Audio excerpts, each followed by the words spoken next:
예, 여러분 안녕하십니까? 오늘 송배전 공학 10강-2 우리 교재를 보면 5장 선로의 충전에 의한 장애에 대해서 문제 출제되었고요. 문제 한번 간단하게 보도록 하겠습니다. 문제 1번, 자 120회 3교시에 나왔던 문제입니다. 아주 제가 볼 때는 좋은 문제가 출제되었는데, 장거리 무부하 송전선을 시송전할 경우에 한 상당 충전 용량, 그 다음에 아래와 같은 그림이 있었을 때에 페널티 효과가 발생되는데, 수전단 전압이 송전단에 비해서 얼마만큼 상승하느냐 하는 문제였었습니다. 이건 잠시 후에 문제를 한번 풀어보도록 하겠고요. 자, 문제 2번입니다. 99회 2교시 문제였습니다. 자, 페널티 현상의 정의, 벡터도, 특성을 설명하라, 이런 얘기죠. 예, 요 이제 10점으로 간단하게 서술을 하라, 이렇게 제가 문제를 변형을 시켰습니다. 왜냐면 뒤에 시충전 시 충전 용량은 위에 똑같은 문제이기 때문에 반복되는 문제였죠. 예, 송배전공학 10강 21년 12월 1일 유튜브 영상을 참고하시면 도움이 되겠습니다. 자, 문제 3번이죠.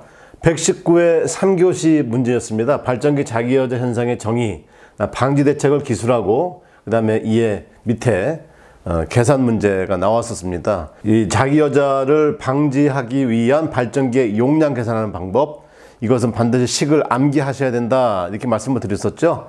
예, 119회 3교시 나왔던 문제였습니다.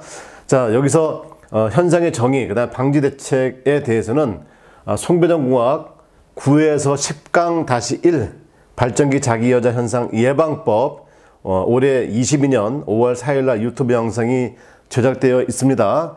이 내용 꼭 참고를 해 주시기 바라겠습니다. 그리고 이어서 문제 해설과 함께 여러분들의 좋은 답안지들이 좀 나와서 몇 가지 내용을 보는 걸로 이렇게 하도록 하겠습니다. 자, 잠시 후에 뵙겠습니다.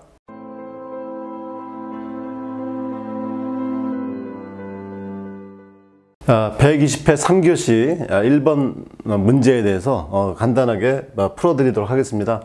1번 문제는 뭐 대부분 다 잘 푸셨고요. 2번은 일부 계산에서 과정에서 약간 착오가 있었던 것 같습니다. 그 내용을 한번 간단히 보도록 하겠습니다.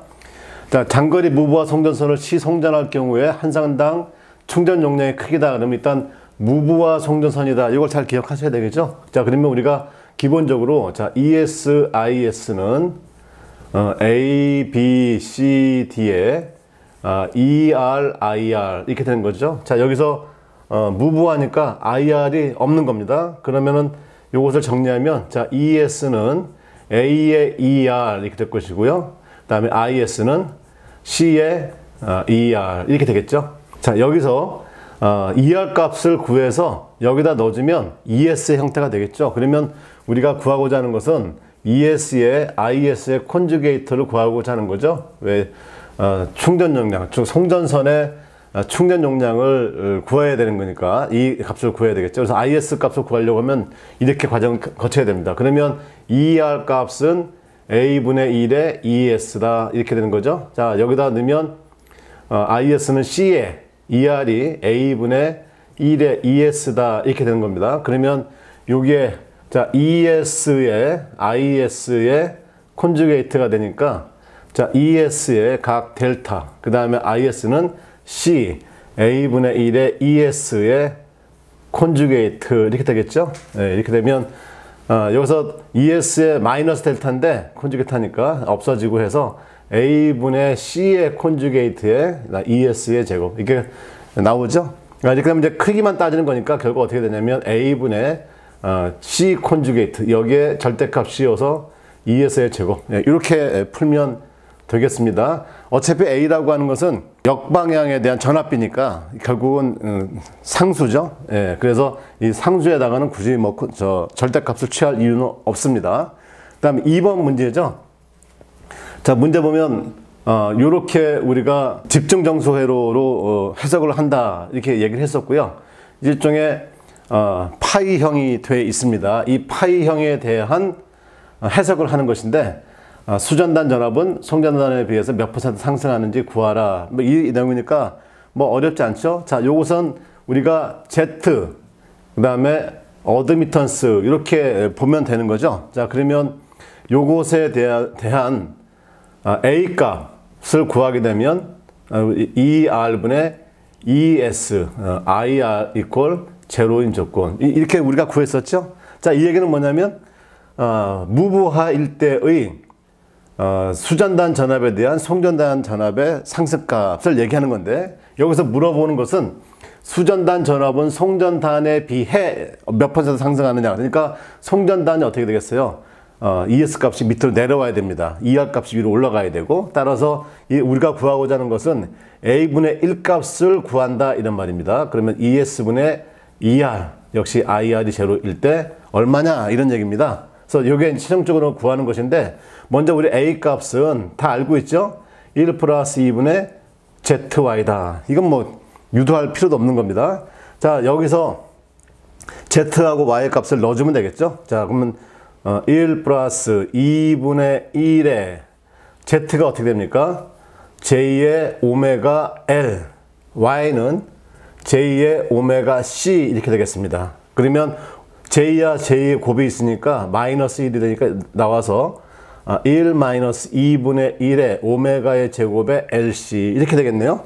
그러면 1 마이너스 2분의 1의 오메가 2 파이 F가 60의 제곱 곱하기 L 값이 얼마냐면 20 미리헬리, 그래서 20 곱하기 10의 마이너스 3승 곱하기 C 값이 50 마이크로페럿, 50 곱하기 10의 마이너스 6승. 그래서 이렇게 이걸 정리를 해주면 이 값이 얼마가 나오냐면 0.929 이렇게 나옵니다. 그러면 이 값이 A 값이죠. ES분의 ER분의 ES 값이 되는 겁니다. 그래서 우리가 구하고자 하는 것은 A분의 1, 따라서 0.929분의 1, 이게 바로 A분의 1이니까, 그래서 이 값이 얼마나 나오냐 그러면 1.0764 이렇게 나옵니다. 그래서 약 7.6% 정도가 상승을 한다. 무엇이? 수전단 전압이 송전단 전압에 비해서 이만큼 더 상승한다 이렇게 됐습니다.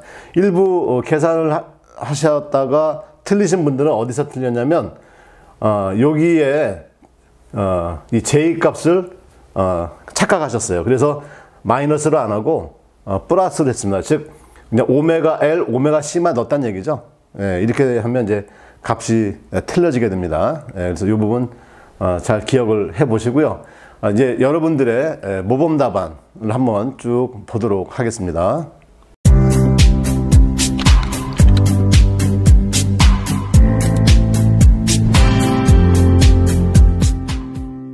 예, 송배전공학에서 나온 좋은 답안을 몇 개 보도록 하겠습니다. 자, 자기여자 현상의 정의 및 방지 대책입니다. 여기 이 내용을 잠깐 보시면, 자, 방지 대책에 발전기 용량이 선로 충전 용량보다 커야 된다, 또는 발전기의 단락비가 큰 것을 채용하면 좋다, 그러나 경제적 측면에서 불리하다라고 하는 이런 내용이 반드시 들어가야 됩니다. 그 다음에 전격 전압을 낮추어 운전을 개시하거나, 제가 약 80% 정도라고 말씀을 드렸었고요. 그다음에 포화율을 낮게 한다. 이건 이제 발전기 제작할 때 포화율을 낮게 한다, 포화를 작게 한다, 뭐 이런 의미가 되겠고요. 수전단에 분로 리액터를 설치한다. 또 이 중에 가장 좋은 방법이 뭐라고 했습니까?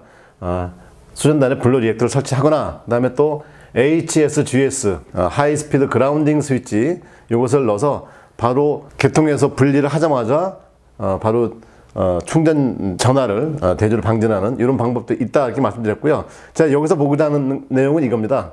현재 국내 모든 발전기는 기동에 필요한 전력을 개통해서 받고 있고, 발전소와 송전용 SY가 이제 스위치 야드를 얘기하는 겁니다. 송전 스위치 야드까지는 가깝기 때문에 선로의 충전에 의한 발전기의 자기여자 현상은 발생하지 않는다. 그래서 여기는 지금 이 소내용 발전기에서부터 여기 어디까지? 스위치 야드까지가 전체 거리가 얼마 되지 않기 때문에 실제로는 자기여자 현상이 발생하지 않습니다 라고 하는 것은 아마 실무에서 이렇게 경험을 갖고 계신 걸로 이렇게 이해할 수 있겠죠. 이런 부분도 참고를 하시면 좋을 것 같고요. 자, 단락비가 큰 발전기를 채용한다. 화력 발전기의 단락비까지 고려하면 효과가 제한적이다. 발전기가 대형화되고 비경제적이다. 이런 말 꼭 반드시 들어가야 되고요. 그다음에 발전기 용량을 증대한다. 단독 발전 계통에서는 비경제적이고, 다기 계통에서는 병렬 운전으로 증대가 가능하나 운영상 제약 발생한다. 이런 얘기입니다. 이거 참고하시면 될 것 같고, 블루 리액터 채용해서 충전 용량을 경감시키는데 가장 효과적이고 실용적이다. 왜? 얘는 이미 페넌트 현상을 예방하기 위해서 기존에 변전소에 이미 들어가 있기 때문에 들어가 있는 리액터를 쓰면 좋겠다. 이런 얘기가 들어가 있습니다. 역시 이 답안지에도 아까 말씀드렸던 그 내용들이 그대로 다 들어가 있죠. 그래서 이 내용을 이렇게 하나씩 장단점을 서술하는 것도 아주 좋은 답안지가 된다. 꼭 기억해 주시기 바랍니다.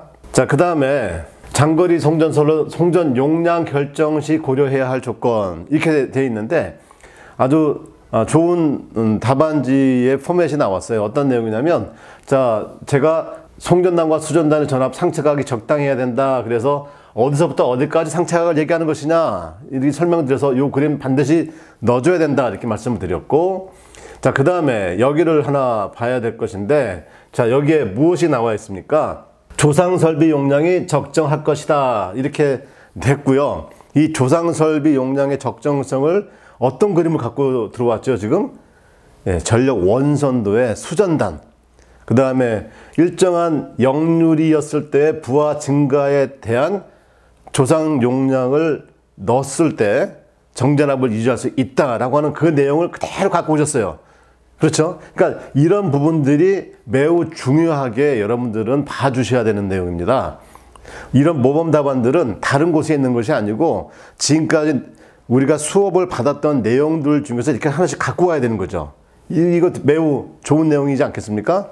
또 다음에 요 내용도 마찬가지입니다. 이 내용도 보면은 조상 용량의 적정성을 가지고 설명을 할 때 원선도를 갖고 왔죠. 그래서 원선도 상에 보게 되면, 자, 요게 일정 역률을 유지할 때 지금 이 부분이 뭐냐면 지금 운전점이 됩니다. 운전점에서 요만큼의 부하가 증가했으니까 이만큼의 무효 전력을 공급해줘야 되고, 일단 여기 부하가 요만큼 줄었죠. 그러니까 어떻게 돼? 이만큼의 지상분 공급해줘야 되고 이만큼의 진상분을 공급해줘야 된다.